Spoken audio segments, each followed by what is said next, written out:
합시다. 말씀의 은혜 받읍시다. 우리 앞뒤로 한번 더 하겠습니다. 기도하시면 더 잘 됩니다. 할렐루야. 오늘 고린도전서의 말씀 통해 고린도 교회의 말씀을 통해서 십자가의 도라는 말씀의 제목으로 말씀을 전하는데요. 이 우리 고린도 교회는 제가 평소에도 자주 다루던 내용이라 잘 기억하고 있을 걸로 믿습니다. 조금 이제 고린도 교회를 다시 한 번 더 설명을 드리자면, 여러분 티르기에라고 하는 터키 지역이 이렇게 있습니다. 터키 지역이 이렇게 있고, 그리고 이 터키 지역과 맞물려 있는 나라가 그리스라는 나라예요. 그리스 나라가 이렇게 되어 있습니다. 이렇게 되어 있는데, 요 아랫부분에 보면 여기 중간에 있는 바다가 에게해예요. 에게해라는 바다가 잔잔하게 되어 있습니다. 그리고 에게해와 여기 만나는 또 바다가 있는데, 요 바다 사이에 요 아랫부분과 윗부분이 요 반도로 이루어져 있어서 이렇게 돌아오는 또 바다가 연결되어져 있습니다. 자, 그러면 고린도라는 도시가 어디 있느냐? 여러분, 그리스의 수도가 쫙 내려오면 이렇게 되어 있는 여기 부분에, 내려간 여기 부분에 아테네, 성경에는 아델이라고 하죠. 아델이라는 지역이 있고, 여기서 80km쯤 가면 요쯤에 뭐가 있느냐? 고린도라는 도시가 있습니다. 자, 제가 이제 설명을 드렸습니다. 이 바다 부근이 있는데, 바다 부근에 바다에도 여러 바다가 있잖아요. 배를 타고 이렇게 정박하기 좋은 바다가 있는 반면, 어떤 바다는 이 항해하는데 굉장히 위험한 곳이 있어요. 이 그리스에 항해를 하다 보면 이 그리스 반도 아래쪽 부분에 있는 곳이 굉장히 위험합니다. 그래서 이렇게 빙 둘러서 위험한 지형을 잘 가지 않고 배가 어디로 가느냐? 아까 이야기했잖아요. 이 고린도, 요 좁은 해변이지만 요 좁은 해변 쪽으로 배들이 들어오기 시작해요.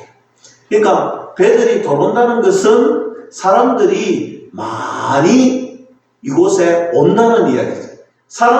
뱃사람들이 많이 오면 뭐 하겠습니까? 뱃사람들을 맞이해서 이제 식당이 생길 것이고, 숙박업이 생길 것이고, 또 뱃사람들이 좋아하는 것이 있잖아요. 술 문화가 있고, 또 유흥 문화가 있고, 그러다 보니 고린도라는 이 도시는 사람들이 엄청나게 많이 들어오는 도시, 다양한 사람들이 들어오는 도시, 그래서 이 향락의 문화가 너무 발전되어 있는 도시가 고린도라는 도시입니다. 얼마나 큰 항구 도시였느냐? 여러분, 놀라지 마세요. 우리 일광에 주민이, 여러분, 신도시가 생기기 전에 9천 몇백 명이에요. 일광 전체의 도시, 우리도 바다가 물려있는 도시인데 9천 몇 명이 모여 있었어요. 그런데 신도시가 들어서고 지금 약 3만 명에서 조금 모자란데, 아직까지 3만 명이 되지 않는 우리 일광읍 도시 인구가 그렇습니다. 그런데 이 외척에 이 고린도라는 항구 도시에 유명한 야외 극장이 있었습니다. 야외 극장. 극장에 수용하는 숫자가 몇 명이었느냐면, 자, 이제 놀라지 마시고, 2만 명이 극장에 한꺼번에 모여서 극장을 관람할 수 있는 그런 큰 극장이 있었어요. 여러분, 얼마나 도시에 사람들이 많았으면 요즘도 힘든데, 당시에 2만 명이 모여서 극장을 관람할 수 있는 극장이 있었다라는 거예요. 사랑하는 성도 여러분, 사람들이 많이 모여서 살고 많이 지내다 보면 참 많은 일들을 할 수 있어요. 이 고린도라는 도시에 개최되었던 제전이 있었는데, 이 이스트미아 제전은 여러분 올림픽, 우리가 4년마다 하는 올림픽, 이 올림픽이 당시에도 있었는데 이 올림픽이라는 것이 제일 큰 거고, 그 다음에 우리가 보면 뭐 아시안 게임도 있고 세계 선수권 대회도 있고 월드컵 대회도 있고 뭐 이런 큰 제전들이 있는데, 당시에 두 번째로 큰 제전이 뭐냐면 이스트미아 제전. 이게 어디서 했다고요? 이 고린도에서 했다. 가장 큰 제전 두 번째가 이스트미아 제전이었습니다. 그리고 이곳에 여신이 있습니다. 어떤 여신이냐면 아프로디테 여신이라고 합니다. 우리 권사님들처럼 가장 아름다운 미의 여신이 이 아프로디테 여신이었어요. 여신이 있다는 것은 신전이 있겠지요. 이 신전에 여러분 여자 사제들이 1000명이나 있어요. 1000명. 놀랍지? 그런데 이 여자 사제가 저처럼 이런 하나님을 잘 섬기는 목회자가 아니라 또 놀라실 것 같아요. 이 고린도에 제가 성지순례를 가보니까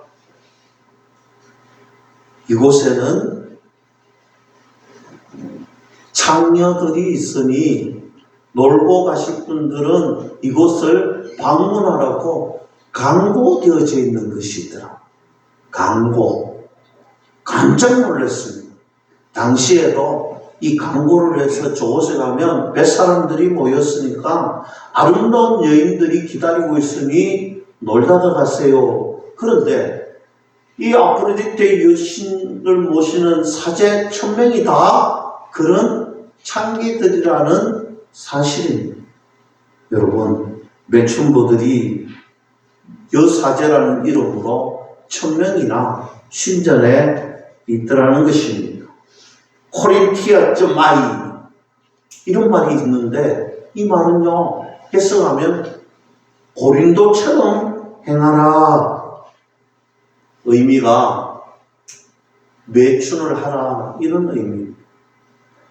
여러분, 그래서 우리가 고린도라는 도시를 이야기하면요 향락의 문화, 매춘의 문화, 이것이 대명사가 되어 있습니다.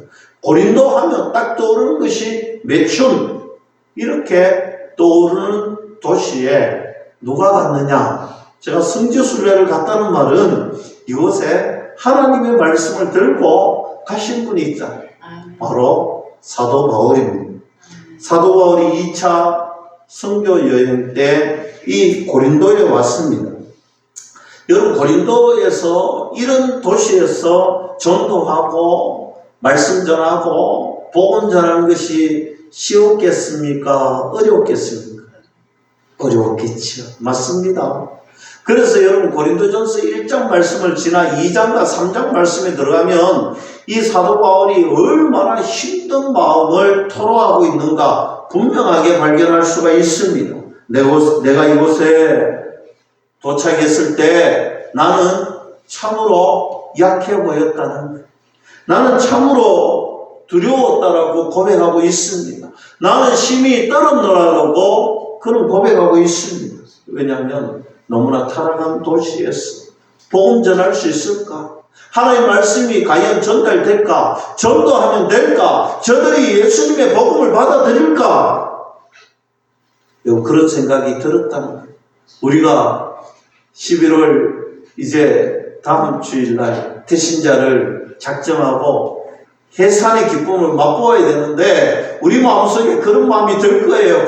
야, 복음 나는 나도 야, 목사님 보기에 우리 성도님들 보기에 힘이 두렵고 떨리고 내가 약하구나 이런 생각 가질 수 있습니다. 사도 바울도 그렇게 생각이 들었거든요. 그런데 중요한 것은 사도 바울이 이 고린도 교회에서 하나님이 허락하신 은혜로 교회를 세웠다는 사실입니다. 이곳에 하나님의 은혜가 십자가의 능력이 나타나서 타락한 도시에 교회가 세워졌다는 거예요. 바울이 그곳을 이제 떠난 후에 또 많은 일들이 일어났습니다. 다양한 사람들이 모이니 다양한 소리들이 있고 다양한 일들이 생기고 큰 문제도 작은 문제도 사소한 말싸움도 일어났습니다. 그런데 여러분, 교회가 하나님의 은혜 가운데 말씀에 순종하지 못할 때 시험거리가 있고 문제거리가 있습니다. 사실 고린도 교회는요, 엄청난 타락한 곳이고 타락한 문화가 있는 곳이라서 교회가 세워졌지만 이 교회가 든든히 서기까지는 참으로 힘든 과정들이 있고 긴 고난의 여정들이 있었습니다. 그 중에 한 가지를 뽑는다면 분파에 대한 문제였습니다. 여러분, 사도 바울이 이곳에 와서 교회를 개척했잖아요. 개척했을 때에 사도 바울을 도왔던 개척 멤버들이 있었겠지요. 이 개척 멤버들은 이 교회가 성장하고 사람들이 모여들고 사람들이 만나는데 문제가 생겼습니다. 그런데 하나님의 은혜로 잘 다독이면 될 텐데 내가 개척 멤버인데, 내가 개척 멤버야, 나는 바울파야. 그러니까 개척 멤버에 뽑히지 않았던 사람들 중에 또 분파를 만드는데 바울 다음에 유명한 설교가가 나타났는데 설교를 참 잘했어요. 그분이 누구냐면 아볼로라는 사람이에요. 아볼로는 우리 성경 말씀을 읽어보면 설교의 달인이었습니다. 알레고리컬한 설교를 하는데 설교를 하면 이해가 머리에 쏙쏙쏙 들어오고 너무 재밌는 거예요. 너무너무 재밌는 거예요. 그래서 그러면 너희는 바울파면 우리는 아볼로파다. 이래 또 아볼로파라고 이야기를 하는 거예요. 여러분, 사람이 살다 보면요, 여기도 못 낑기고 여기도 못 낑기잖아요. 그러니까 또 한 분파가 생겼어요. 아니다, 우리는 수석제자 베드로파다. 여러분, 하다가 안 되니까 또 나타난 분파가 있어요. 야, 너는 바울한테 배웠지, 너는 아볼로한테 배웠지, 너는 게바한테 배웠지, 나는 예수님의 직통 계시를 받았다, 나는 예수받아, 그리스도받아. 이렇게 분파가 생겨서 서로 싸우고 시기하고 질투하고 문제가 생겼습니다. 사랑하는 성도 여러분, 우리가 신앙생활을 하다 보면 이것이 어디 고린도 교회만의 문제이겠습니까? 우리 교회도, 그리고 이웃 교회도, 여러분 그 내면을 살펴보면 참으로 힘들고 어려운 경우들을 맞을 때가 있습니다. 이유는 그런 것이죠. 우리들의 삶에 어려움을 만납니다. 내가 살아가는 삶에 참으로 힘든 일들이 생깁니다. 내 마음이 갈기갈기 찢어질 때가 있습니다. 어려울 때가 있고 힘들 때가 있고, 사실 복음 전하러 가보면요, 문제 없는 집안들이 거의 없어요. 만나보면 이런 문제 때문에 내가 교회 다음에 갈게, 이런 어려운 것 때문에 내가 지금은 도무지 마음 쓸 길이 없어, 어려워, 힘들어 라고 고백합니다. 꿈이 깨어져 있고 집에 가정에 문제가 깨어져 있고 환경이 완전히 힘들어져 있는 사람들을 만나게 됩니다. 여러분, 고린도 교회도 이렇게 힘든, 제가 어디 분파 문제만 이야기했는데 사실은 여러분 고린도 교회는요, 문제 백화점이었어요. 최소한 10가지 이상의 문제가 있었던 교회가 고린도 교회였습니다. 이런 교회, 이런 가정, 이런 사람들을 만날 때에 우리는 어떻게 해결해야 되겠습니까? 하나님께서는 분명하게 해결할 수 있는 방법과 해결할 수 있는 말씀을 저와 여러분들에게 주셨습니다. 그것이 바로 오늘 고린도전서 1장 18절 말씀입니다. 한번 보세요. 십자가의 도가 멸망하는 자들에게는 미련한 것이요 구원을 받는 우리에게는 하나님의 능력이라. 할렐루야. 바울은 갈기갈기 찢어져 있는 고린도 교회의 교인들을 이제 십자가 앞으로, 예수님 앞으로 데리고 갑니다. 여러분, 믿지 않는 사람들에게 이 십자가의 도는요, 참으로 미련하고 어리석게 보이지만 너희들이 진짜 십자가의 도를 믿는다면, 정말 십자가의 도, 예수님을 믿는다면 실제적인 하나님의 능력을 경험하게 될 것이고 하나님의 은혜를 만나게 될 것이고 그동안 찢어졌던 모든 것들이 회복하는 은혜가 있을 것이다. 아멘. 오늘 사도 바울은 분명하게 말씀하고 있습니다. 아멘. 오늘도 우리 학습 문답할 때 우리 장로님이 우리 조정숙 성모님에게 묻는 거예요. 천지 만물을, 이 우주를 만드신 분이 누구인지 아십니까? 하니까 우리 조정숙 성도님이 하나님이시지요. 여러분, 하나님이 천지를 창조하신 유일하신 나의 아버지인 줄로 믿을 수 있기를 축복합니다. 아멘. 여러분, 그 하나님께서 천하 만물을 만드시고 이렇게 고백하셨습니다. 보시기에 참 좋았더라. 여러분, 보시기에 참 좋았더라. 아멘. 여러분, 하나님께서 천하 만물을 다 만드시고 하나님의 형상으로 아담을 만드시고 그 코에 생기를 부어주시고 생명이 되게 하시는 은혜를 주시고 에덴 동산에서 영원토록 아담과 하와가 살게 하셨어요. 아멘. 그런데 이 아담과 하와가 잘 살았으면 좋고 하나님과 기쁘고 하나님과 영원토록 살았으면 좋은데 여러분, 하나님처럼 되려고 교만한 순간이 다 찾아옵니다. 악한 사탄의 유혹에 다 끌려 들어갔어요. 악한 사탄의 유혹에 다 끌려 들어가니 하나님처럼 되고 싶은 그 욕심 때문에 하나님 말씀에 불순종하여 동산 중앙에 있는 선악을 알게 하는 나무 실과를 따먹게 되는 어리석은 불순종을 합니다. 이것이 바로 원죄이지요. 이 원죄는 우리를 신라고 에덴 동산에서 쫓겨나게 되었다는, 여러분, 에덴 동산에서 하나님 우리를 쫓아내시고 이 에덴 동산에 다시는 들어오지 못하도록 그룹들을 세워서 다 막아버리죠. 우리는 신라군하고 쫓겨나게 되었다는 사실입니다. 여러분, 우리가 어릴 적에 찬송 많이 부르잖아요. 돈으로도 못 가요. 어디요? 하나님 나라. 너무 어렵습니까? 힘으로도 못 가요. 지식으로 못 가요. 어디요? 하나님 나라. 그래요. 벼슬로도 의욕보다 마음 착해도 못 가는 곳이 하나님의 나라입니다.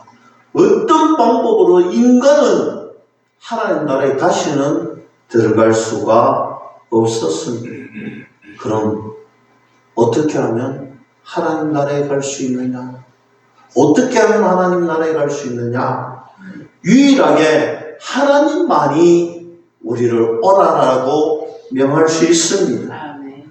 여기에 하나님께서 딜레마가 생기는 거예요.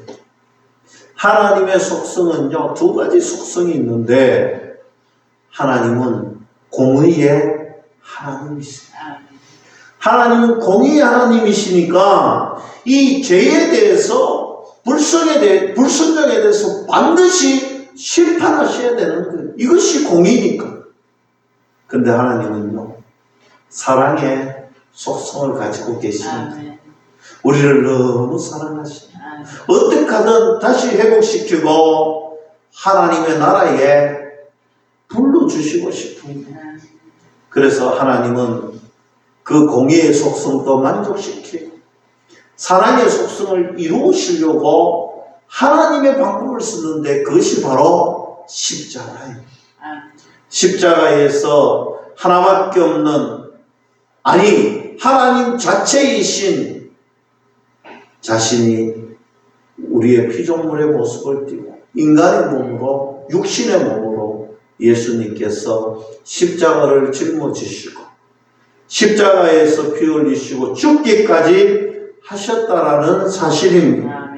하나님께서 이 십자가의 도는 우리가 하나님께 가까이 갈 수 있는 하나님의 사랑의 속성이자 하나님의 공의의 심판대가 있었던 장소라는 거예요. 하나님이 예수님을 죽으심으로 우리를 대신하여 심판하셨고 3일 만에 부활, 죄와 사망의 권세를 이기시고 우리를 하나님 나라로 하나님께 가까이 갈 수 있는 사랑의 속성이 이루어진 것이 바로 십자가라는 사실입니다. 오늘 예수님은 고백하셨습니다. 다 이루었도다. 다 이루었도다. 내가 너희들을 대신 심판받고 너희들 다시 하나님께로 가까이 갈 수 있는 구속사적인 그 사건을 다 이루었다라고 고백했습니다. 그래서 로마서 3장 25절에 예수님은 화목 제물이라고 이야기합니다. 힐러스테라운 헬라어로 이 에리온이라는 단어는 장소적 개념이 나타나는데 즉 이 십자가의 화목제물, 화목을 이루는 의의 장소, 십자가의 도는 바로 화목제물이 이루어지는 장소였다는 것입니다. 그것은 예수님께서 다 이루었다라고 고백하는 그 선포의 순간에 하나님과 나 사이의 관계가 회복되고 하나님과 나 사이가 가까이 다가갔다라는 것을 의미하는 것입니다. 그래서 우리는 하나님과 화목할 수 있고 우리는 하나님의 자녀가 된 줄로 믿을 수 있기를 주님의 이름으로 간절히 축복합니다. 하나님과 하나 되게 하는 사건이 십자가요, 십자가의 능력입니다. 에베소서 2장 14절에 보면 예수님께서 막혔던 담을 허물었다라고 말씀합니다. 여러분 예루살렘 성전에 가보면 아주 작은 담벼락이 있습니다. 이 담벼락을 사이에 두고 예루살렘 성전 안에 있는 사람은 유대인이요 성전 밖에 있는 곳은 이방인입니다. 여러분 이 담 하나를 사이에 두고 완전히 신분이 바뀌어집니다.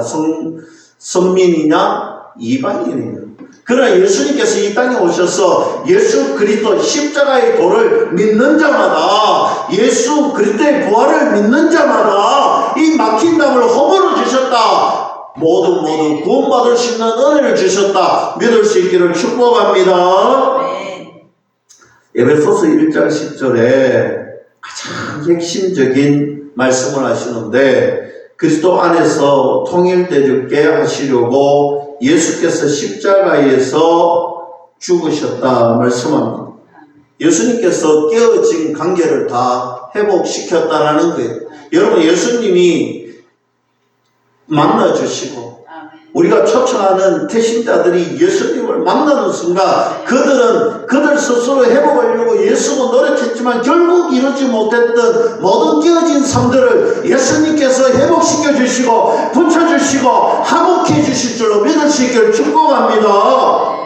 그래서 바울은 고린도 교회의 성도들 이 십자가 앞에 십자가의 도에 데리고 나왔다라는 사실입니다. 오늘 여러분들이 다음 주에 초청하십시오. 십자가의 도가 선포되어지는 곳으로 초청하십시오. 바울이 문제 많았던 고린도 교회를 십자가 앞에 데리고 왔을 때 문제 해결의 열쇠가 있었던 것처럼 여러분들이 만나는 영혼들, 여러분들이 작정한 영혼들, 여러분들이 기도했던 그 태신자들을 하나님의 품으로 모시고 오십시오.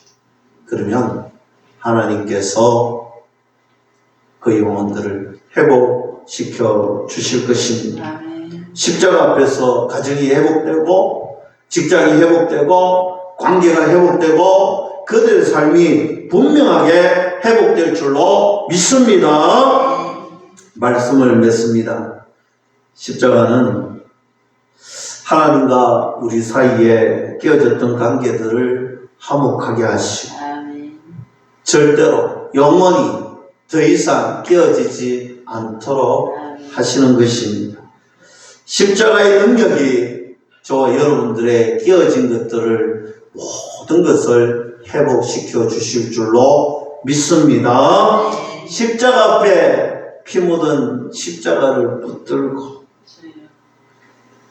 우리가 이 땅에 살아간다면 하나님이 저와 여러분들을 반드시 회복시키시고 십자가의 도를 믿는 자들에게는 하나님의 진짜 능력이 나타나게 된다.